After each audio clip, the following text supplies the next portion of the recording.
অবুঝপাড়ার বাড়ি। লেখিকা হুমায়রা। পর্ব ৫। শ্বশুরবাড়িতে অহনার থাকার ৫-৭ দিন হয়ে গেল। এই কয়েকদিনে বদলায়নি কিছুই, বরং সাদিক চলে যাওয়াতে ফরিদা আরও ঝাড়া হাত-পা হয়ে গেছে।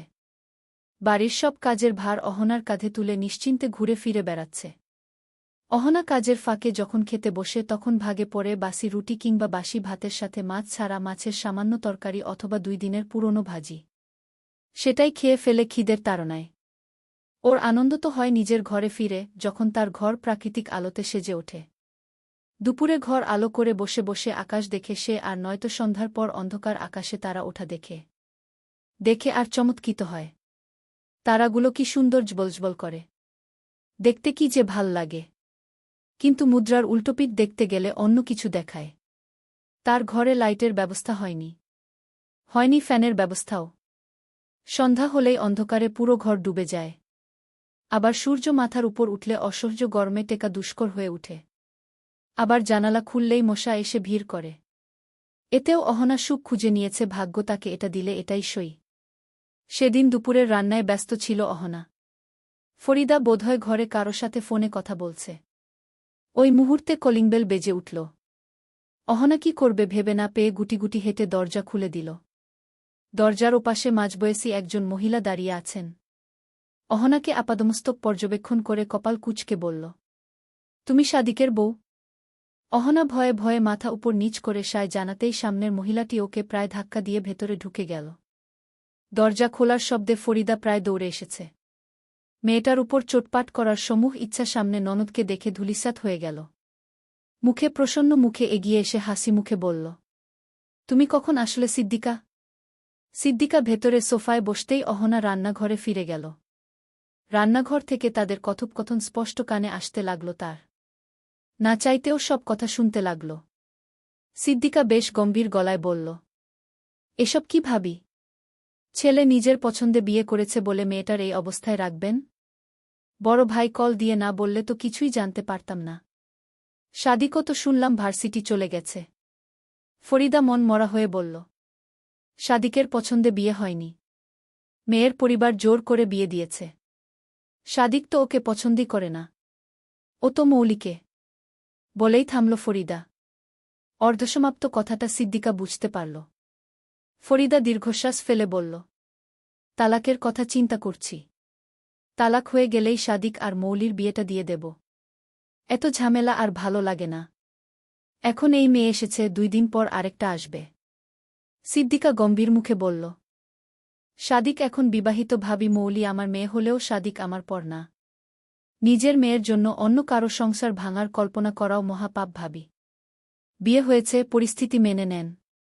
ফরিদা চুপচাপ শুনে উদাস হল। তার পরপরই চমকে উঠে বলল, এই ব্যাপারে আর কে কে জানে? শুধু আমি আর মা জানে। মা সাদিকের বউ নিয়ে বাড়ি যেতে বলেছে। ফরিদা হায় হায় করে উঠে বলল, বাড়ি? অসম্ভব। মেয়েটাকে তো সাদিক সহ্যই করতে পারে না। ওকে বাড়িতে নিয়ে গেলে তুলকালাম হয়ে যাবে। ওই দেখো, রান্নাঘরে কাজের বাহানায় আমাদের সব কথা শুনছে। কি শিয়ানা মেয়ে দেখেছ? যাও ঘরে যাও। বাবা মা ভদ্রতা শেখায়নি? অহনা কোনো একটা কাজে দরজার দিকে আসতেই ফরিদার নজরে পড়ে যায়। তক্ষুনি নিজের কথা রেখে গর্জে উঠল ওর উপর। অহনা ভয়ে চমকে উঠে রান্না ফেলে চুপচাপ নিজের ঘরে ফিরে গেল। ওকে স্টোর রুমে যেতে দেখে সিদ্দিকা কপাল কুঁচকে বলল, ওটা তো স্টোর রুম। মেয়েটাকে ওখানে থাকতে দিয়েছেন? ফরিদা মুখ বেঁকিয়ে বলল, তো আর কোথায় থাকতে দেব? সাদিক তো ওর ছায়াও সহ্য করে না। আমার ঘরে তো ঢুকতেই দেব না আমি। আর গেস্টরুমে কত দামি দামি জিনিস আছে, যদি চুরি করে বিক্রি করে দেয়? এসব মেয়েদের তো হাত ভালো না। কোন পরিবার থেকে এসেছে কে জানে? আমি তো শুনলাম ও সাদিকের বন্ধুর কাজিন। ওর বন্ধু যদি ভালো ফ্যামিলি থেকে আসে তাহলে ওরও ভালো ফ্যামিলি থেকেই আসার কথা। ওসব ভুয়া কথা। কার মনে কি আছে তা আমরা জানব কিভাবে? সিদ্দিকা দীর্ঘশ্বাস ফেল। সামনের মানুষটার মনে কোনো কথাই ঢুকছে না, তাই আর বুঝাতে চাইল না। উঠে দাঁড়ালো, সরাসরি অহনাকে থাকতে দেওয়া ঘরে গেল। মেয়েটা উল্টাপাল্টা কিছু বলে দেয় নাকি সেই ভয়ে ফরিদাও পিছু নিল। ঘরের জানালা খোলা থাকলেই মশা আসে, জন্য দরজা বন্ধ না করে জানালা খোলে না অহনা।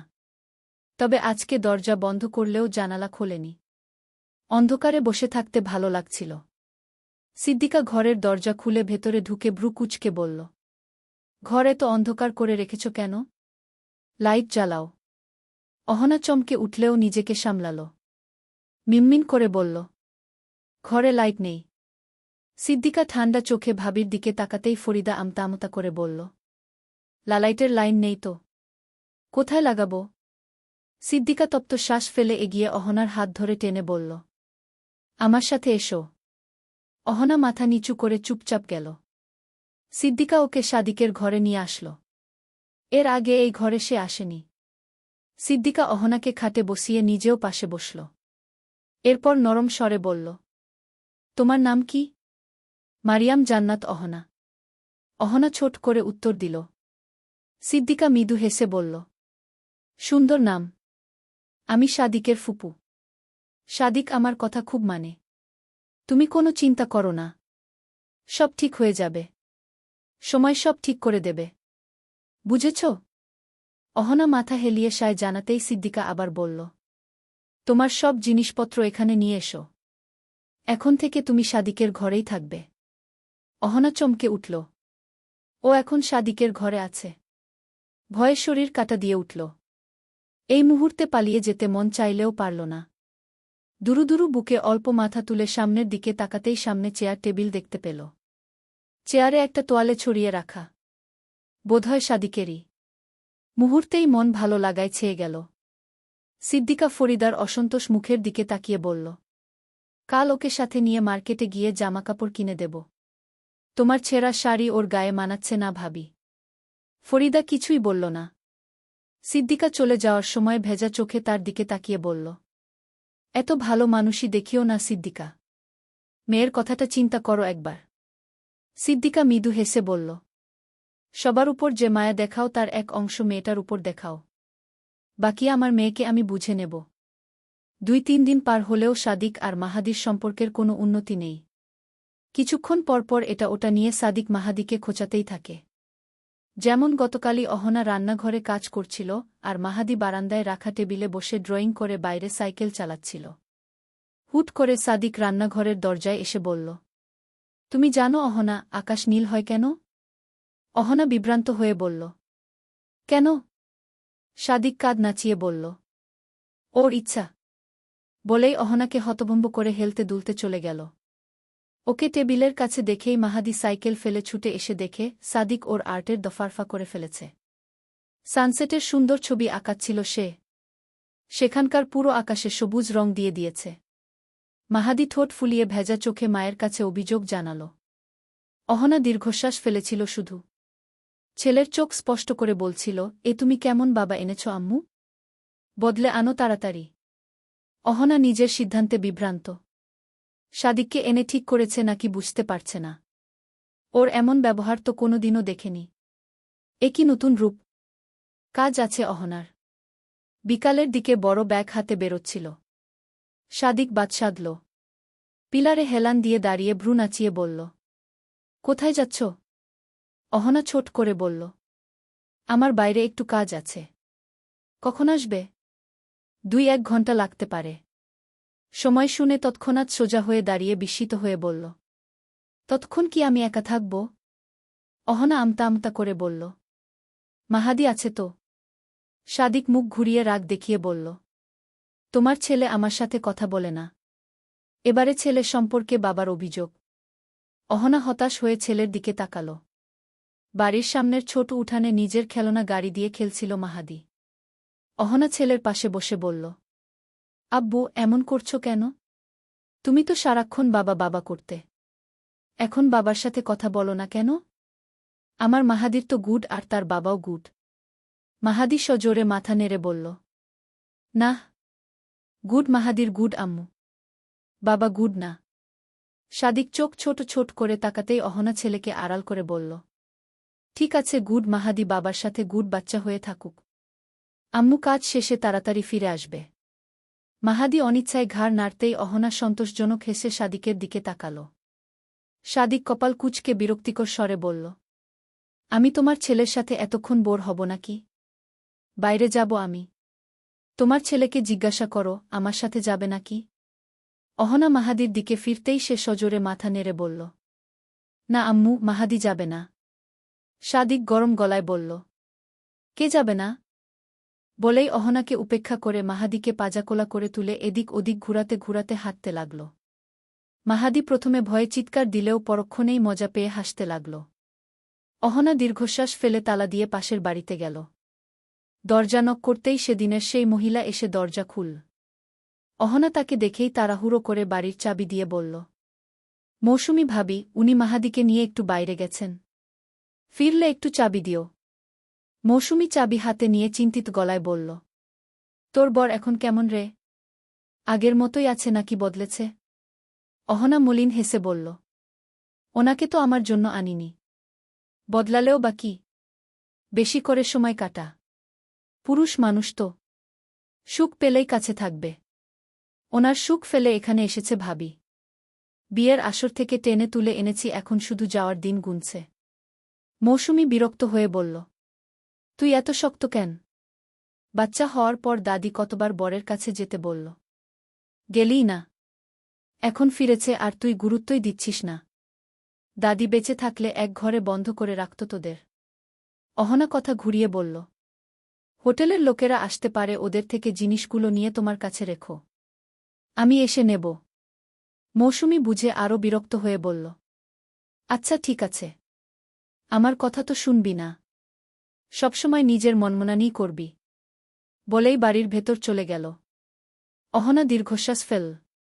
এ জীবন ওর সাথে বারে বারে খেলে, এবারেও খেলছে। দেখা যাক এই খেলা ওকে কতদূর নিয়ে যায়। সাদিক মাহাদির হাত ধরে আশেপাশে হাঁটতে লাগল।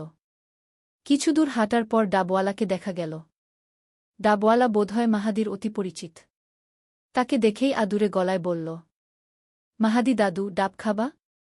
মাহাদিও এক গাল হেসে ঘাড় কাত করে বলল, খাবো দাদু। সাদিক মাহাদির দিকে চোখ ছোট ছোট করে তাকিয়ে বলল, দাদু বলছ কেন? তোমার দাদু অন্য কেউ? নানু বলো এনাকে। ডাবওয়ালা ডাব কাটা রেখে সন্দেহী গলায় বলল, আপনি কেডা? সাদিক থতমত খেয়ে গেল। আসলে কি উত্তর দেবে ভেবে না পেয়ে আস্তে করে বলল, আমি ওর মায়ের হাজব্যান্ড। ডাবওয়ালা কপাল যথাসম্ভব কুঁচকে বিরক্তি গলায় বলল, মানে ওর আব্বা? সাদিক হালকা হাসার চেষ্টা করে বলল, হ্যাঁ সেটাই। এবারে বিরক্তির সাথে সাথে তার গলা দিয়ে রাগ ঝরে পড়ল। তেতে উঠে বলল, ওহ, তো এত বছর যাওয়ার পর বুছাওয়ালের কথা মনে পড়ছে? আমি মাসে 2 বার করে বাড়িতে যাই। নাতিপুতিরা দাদু দাদু কইয়া কোলে ঝাঁপায় আসে। আর এত সুন্দর বাচ্চাটার কথা একবারও মনে পড়ল না। ছ্যা! এই নাও দাদু। টাকা লাগবে না। ফিরি দিলাম। তোমার বাপের টাকা আমি নিমু না। মাহাদি ডাবের পানির গ্লাস হাতে নিয়ে পানি খেতে শুরু করল। সাদিক রেগে বলল, নানু বলে ডাকুন। ওর দাদু আছে। ডাবওয়ালা ওকে পাত্তাই দিল না। মাহাদি বাবার হাত ধরে তাদের কথা শুনছিল আর ডাবের পানি খাচ্ছিল। কথা শেষ হতেই একটা ডাবের দিকে আঙুল তুলে বলল, দাদু, এটা আমি নেই? আর্ট করব। ডাবওয়ালা পান খাওয়া দাঁত বের করে হেসে বলল, তুমি নিতে পারবা না দাদু। অনেক ভারী।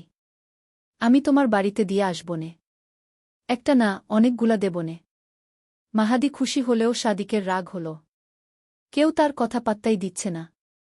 পকেট থেকে 100 টাকার নোট বের করে ভ্যানের উপর শব্দ করে রেখে বলল, ওর বাবার ডাব খাওয়ানোর ক্ষমতা আছে। ফ্রিতে খাওয়াতে হবে না। তারপর আর সেখানে দাঁড়াল না। মাহাদির হাত এক প্রকার টেনে অন্যদিকে হাঁটতে হাঁটতে বলল, তোমাকে আর এখানে আনব না। কী সব মানুষের মধ্যে যে বড় হচ্ছ। সাদিক বড় বড় পা ফেলে হাঁটছিল। ওর হাঁটার সাথে তাল মেলাতে মাহাদিকে দৌড়াতে হচ্ছিল। খানিকটা পথ যাওয়ার পর হাঁপাতে হাঁপাতে বলল, আমি হাঁটতে পারছি না। ব্যথা করছে। সাদিক দাঁড়িয়ে পড়ল। কপাল কুঁচকে মাহাদির অবস্থা দেখে কোলে তুলে নিয়ে বিরক্তিকর স্বরে বলল, কোলে কোলে মানুষ হয়েছ, পা তো ব্যথা করবেই। সাদিক কোলে তুলতেই মাহাদি ওর গলা জড়িয়ে ধরল। প্রশান্তি বয়ে গেল সাদিকের হৃদয় জুড়ে। তারপর খেয়াল করল মাহাদির জোরে জোরে শ্বাস ফেলা কমছে না। সাদিক বিচলিত হয়ে মাহাদির পিঠ খসে মৃদু গলায় বলল, কি হয়েছে? পানি খাবে? মাহাদি মাথা নেড়ে না বুঝিয়ে শক্ত করে জড়িয়ে ধরল ওকে। সাদিকও শক্ত হাতে আগলে রাখল। মাহাদি মিনিট খানেকের মধ্যে ঠিক হয়ে যেতেই সাদিক আবার হাঁটা শুরু করে বলল, এত পাতলা কেন তুমি? বাতাসের থেকেও হালকা। মাহাদি কিছু বলল না। ওভাবেই বাবার সাথে লেপ্টে থাকল। সাদিক হাঁটতে হাঁটতে মাঠে কাছে চলে আসল। অসমাপ্ত এক বিল্ডিং এর সামনে অনেকটা জায়গা ফাঁকা। বাচ্চারা সেটাকেই খেলার মাঠ বানিয়ে ফেলেছে। সেখানেই অনেকগুলো বাচ্চা ফুটবল খেলছে। সাদিক দেখেছিল মাহাদি প্রায় সময় ফুটবল পায়ে নিয়ে হাঁটে। তাই দাঁড়িয়ে পড়ে বলল, চলো ফুটবল খেলি। মাহাদি মাথা নেড়ে বলল, আমি দৌড়াতে পারি না। কষ্ট হয়। দৌড়াতে হবে না। তুমি আমার কাছেই থাকো।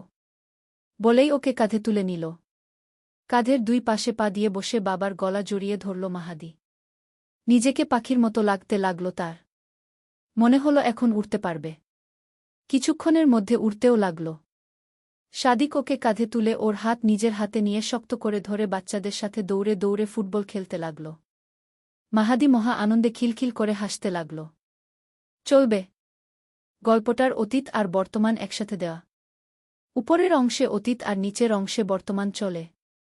অতীত হল তাদের বিয়ের পর থেকে চলছে। আর বর্তমান হল অহনা সাদিককে আনতে যাওয়া থেকে চলছে। কনফিউজড হবেন না।